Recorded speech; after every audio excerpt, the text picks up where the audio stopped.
निवेदन करेल।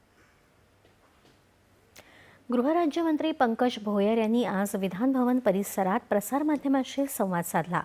सावंतवाडीमधील एका मदरशामध्ये बालकांना मारहाण होत असल्याची दृश्यफीत समोर आली आहे। या प्रकरणाची चौकशी सुरू असून व्हिडिओची सत्यता सिद्ध झाल्यावर आवश्यक ती कारवाई केली जाईल असं ते म्हणाले। धर्मांतरणावर प्रतिबंध लावणारा कायदा आणण्याची सरकार तयारी करत आहे असंही त्यांनी सांगितलं। शेतकऱ्यांनी किडनी विकण्याच्या संबंधात काँग्रेसकडून होत असलेले आरोप तथ्यहीन आहेत असं ते म्हणाले।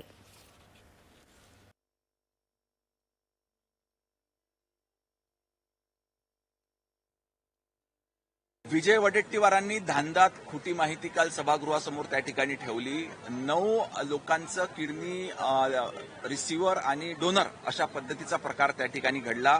त्याच्यामध्ये 2 जण महाराष्ट्रातले होते आणि 1 जण त्यातला दुर्दैवानं शेतकरी होता। परंतु वारंवार शेतकऱ्यांचा अपमान करण्यालायक वाक्य त्यांनी त्या ठिकाणी केलं की 19 शेतकऱ्यांनी त्या ठिकाणी किडन्या विकल्या।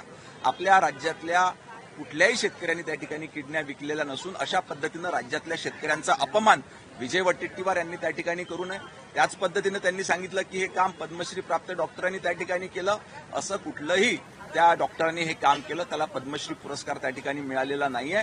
त्याच्यामुळं असं पद्मश्री प्राप्त मान्यवरांचा देखील त्यांनी अपमान भविष्यात तरी करू नये।